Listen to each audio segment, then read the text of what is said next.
ನಡೆಸ್ಕೊಳ್ತಾರೆ, ನೇರವಾಗಿ ಭೂಮಿನ ನಡೆಸ್ಕೊಳ್ತಾರೆ, ನೇರವಾಗಿ ಪವರ್ ನಿಂತಿರೋದಿಲ್ಲ. ನೀವು ಒಗ್ಗಟ್ಟೆಲ್ಲೋದು ಆತ್ಮವಲೋಕನ ನೀವು ಮಾಡ್ತಿದ್ದೀರಾ ಅಂತ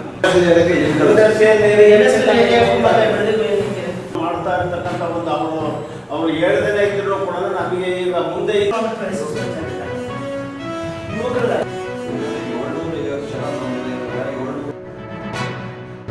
ಎರಡು ಇವನ್ನ ಮಾಡಿಕೊಂಡು ಒಂದು ರಾಜ್ಯವ್ಯಾಪಿ ಗೋವಿಂದರಾಜು ಅವರು ಹೇಳಿದಂಗೆ ಒಂದು ರಾಜ್ಯವ್ಯಾಪಿ ಚಳುವಳಿಯನ್ನು ಕಟ್ಟುವಂಥ ನಿಟ್ಟಿನೊಳಗಡೆ ಯಾರು ಕಟ್ಟೋರು ಯಾರು ಅಂದರೆ ಇಲ್ಲಿ ಇವಾಗಲೇ ಯಾರು ಇದು ಮಾಡ್ತಿದ್ದಾರೋ ಅವರು ಆ ಪ್ರಜ್ಞೆಯನ್ನು ಹೆಚ್ಚಿಸ್ಕೊಂಡಿದ್ದಾರೋ ಆ ಒಂದು ನಿಟ್ಟಿನೊಳಗಡೆ ಜವಾಬ್ದಾರಿನ ತಗೊಳ್ಳುವಂಥ ಕೆಲಸ ಕೂಡ ಆಗಬೇಕು. ಇಲ್ಲದೆ ಹೋದರೆ ನಾವು ಮಾತಾಡ್ತೀವಿ ಎದ್ದು ಹೋಗ್ತೀವಿ ಹಿಂಗೆ ಆಗಬಾರ್ದು ಅಂತ ಇದು ನನಗೆ ಅನಿಸ್ತು. ಎರಡನೇ ವಿಚಾರ, ಈ ಡಾಟಾ ಸೆಂಟರ್ಸ್ ಹೆಸರುಗಳಲ್ಲಿ ಭಾಳಷ್ಟು ಫರ್ಟೈಲ್ ಲ್ಯಾಂಡ್ಸ್ಗಳನ್ನ ಖರೀದಿ ಮಾಡ್ತಾ ಇದ್ದಾರೆ. ಎರಡನೇದು, ಇದಕ್ಕೆ ತುಂಬ ಫ್ರೆಶ್ ವಾಟರ್ ಬೇಕಾಗತ್ತೆ. ಮೂರನೇದು, ತುಂಬ ಎಲೆಕ್ಟ್ರಿಸಿಟಿ ಕೂಡ ಕೇಳುತ್ತೆ. ಇವು ಮೂರು ಕೂಡ ರೈತರಿಗೆ ಸಂಬಂಧಪಟ್ಟ ವಿಚಾರ. ಈ ರೈತರು ನಮ್ಮ ಭೂಮಿ ಬೇಸಿಕಲಿ ಫಾರ್ಮರ್ಸ್ ಸೆಂಟ್ರಿಕ್ ಅಂತ ನಾವು ಕರಿತೀವಿ, ಅಗ್ರಿಕಲ್ಚರ್ ಬೇಸ್ ಥರ ಕರಿತೀವಿ. ಇಲ್ಲಿ ಡ್ರಿಂಕಿಂಗ್ ವಾಟರ್ ನೆಪದಲ್ಲಿ, ಇರಿಗೇಷನ್ ನೆಪದಲ್ಲಿ ಆಗಿರುವಂಥ ಓಲ್ಡ್ ಇರಿಗೇಷನ್ ಸಿಸ್ಟಮನ್ನು ನೀವು ಬಹುರಾಷ್ಟ್ರೀಯ ಕಂಪನಿಯ ಡಾಟಾ ಸೆಂಟರ್ಸ್ಗಳಿಗೆ ಫೀಡ್ ಮಾಡ್ತಿದ್ರಿ. ಇದು ಬಹುರಾಷ್ಟ್ರೀಯ ಕಂಪನಿಗಳ ಪಾಲಾಗುತ್ತೆ ಹೊರತು ನಮಗಲ್ಲ. ಮುಂದೆ ನಾವು ಆಹಾರ ಬೆಳೆಯೋದು ಹೇಗೆ, ಜನಗಳಿಗೆ ಆಹಾರ ಹೆಂಗೆ ಸಿಗ್ತದೆ, ಇದು ದೊಡ್ಡ ಸಮಸ್ಯೆಗಳಾಗಿದೆ.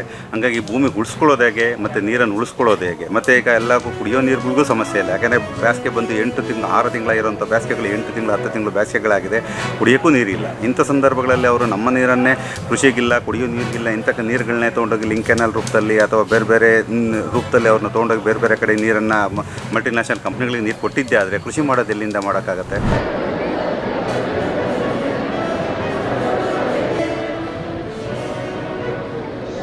ವೇದಿಕೆ ಮೇಲೆ ಇರುವಂತಹ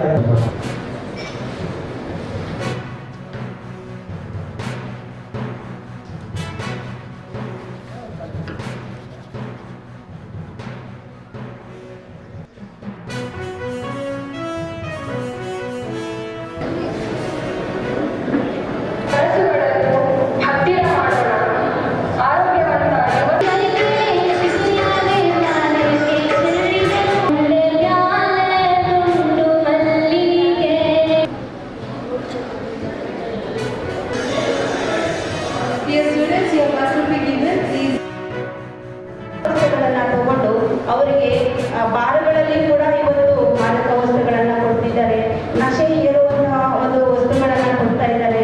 ಇದನ್ನು ಕೂಡ ಮಾರಾಟ ಮಾಡ್ತಿದ್ದಾರೆ. ಇವತ್ತು ನಮ್ಮ ವಿದ್ಯಾರ್ಥಿಗಳ ಬ್ಯಾಗಿನಲ್ಲಿ ಏನಿರಬೇಕು, ಪುಸ್ತಕ, ಪೆನ್ನು, ನಮ್ಮ ಕನಸುಗಳು, ನಮ್ಮ ಗುರಿಗಳು ಇರಬೇಕಾಗಿರ್ತಕ್ಕಂಥ ಸಂದರ್ಭದಲ್ಲಿ ನಮ್ಮ ಬ್ಯಾಗ್ಗಳಲ್ಲಿ ಇವತ್ತು ಮಾದಕ ವಸ್ತುಗಳಿದ್ದಾವೆ.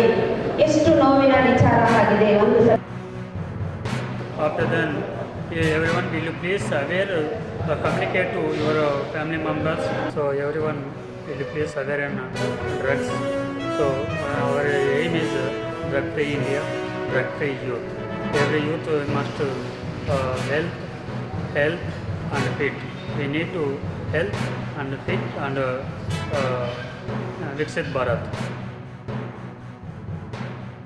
ನಿಮಗಷ್ಟೇ ತೊಂದರೆ ಆಗೋದಿಲ್ಲ, ನಿಮ್ಮ ಫ್ಯಾಮಿಲಿ ಕೂಡ ತೊಂದರೆ ಆಗುತ್ತೆ. ಹೇಗಪ್ಪ ಅಂತಂದರೆ, ನೀವು ಯೂಸ್ ಮಾಡೋದ್ರಿಂದ ನೀವು ಅದನ್ನು ಒಂದ್ಸಲ ಯೂಸ್ ಮಾಡಿ ಬಿಡೋದಿಲ್ಲ, ಪದೇ ನಿಮ್ಗೆ ಬೇಕನ್ಸಿದಾಗ ಸೊ ನೀವು ಮನೇಲಿ ಬಂದು ಏನು ಕೇಳೋಕ್ಕೂ ಆಗೋದಿಲ್ಲ. ಸೊ ಅದರಿಂದ ನಿಮ್ಮ ಮನೆಯಲ್ಲಿ ನೆಮ್ಮದಿ ಕೂಡ ಇರೋದಿಲ್ಲ, ಮನೆಯಲ್ಲಿ ಎಲ್ಲರಿಗೂ ತುಂಬ ಎಫೆಕ್ಟ್ ಆಗುತ್ತೆ, ಅದರಿಂದ ನಿಮಗೂ ತುಂಬ ಎಫೆಕ್ಟ್ ಆಗುತ್ತೆ. ಸೊ ಅದಕ್ಕೆ ಈ ಪ್ರೋಗ್ರಾಮಿಂದ ನಾನೇನು ಕಲ್ತಿದ್ದೀನಿ ಅಂತ ಅಂದರೆ, ನಮ್ಮ ಸಮಾಜನ ಡ್ರಗ್ಸ್ ಫ್ರೀ ಮಾಡಬೇಕು.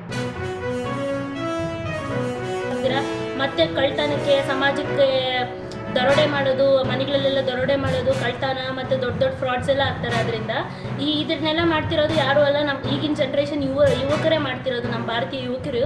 ಅದನ್ನೆಲ್ಲ ತಡೆಯೋದಕ್ಕೋಸ್ಕರ ಇಲ್ಲಿ ಡ್ರಗ್ಸ್ ಫ್ರೀ ಪ್ರೋಗ್ರಾಮ್ ನಡೆಸಿ ನಾವು ಇನ್ನು ಮುಂದೆ ಈ ಡ್ರಗ್ಸ್ನೆಲ್ಲ ತಗೊಳ್ಳಲ್ಲ ಅಂತ ಸಂಕಲ್ಪ ಮಾಡಿದ್ವಿ. ನಮಗೂ ನಮ್ಮ ಫ್ಯಾಮಿಲಿ ಮೆಂಬರ್ಸ್ಗೂ ತುಂಬಾ ಹಾನಿಕರ ಆ್ಯಂಡ್ ಲಾಸ್ ಆಗ್ತಿದೆ. ನಾವು ಡ್ರಗ್ಸ್ ತೊಗೊಳ್ಳೋದ್ರಿಂದ ದೈಹಿಕವಾಗಿ, ಮಾನಸಿಕವಾಗಿ ಕಷ್ಟಕ್ಕೆ ಪಾಲ್ಗೊಳ್ತಿದ್ದೀವಿ. ಅದರಿಂದ ಈ ಜನ್ರೇಷನಲ್ಲಿರೋರು, ಈ ಜನ್ರೇಷನ್ ಯುವ ಪೀಳಿಗರು ಯಾರು ನಶೆಯಿಂದ ದೂರ ಇರಿ, ಎಲ್ಲರೂ ಸಹ ನಶೆಮುಕ್ತ ಭಾರತವನ್ನು ನಿರ್ಮಾಣಿಸಬೇಕೆಂಬ ದೃಢ ಸಂಕಲ್ಪ ತಗೋಬೇಕಾಗಿದೆ.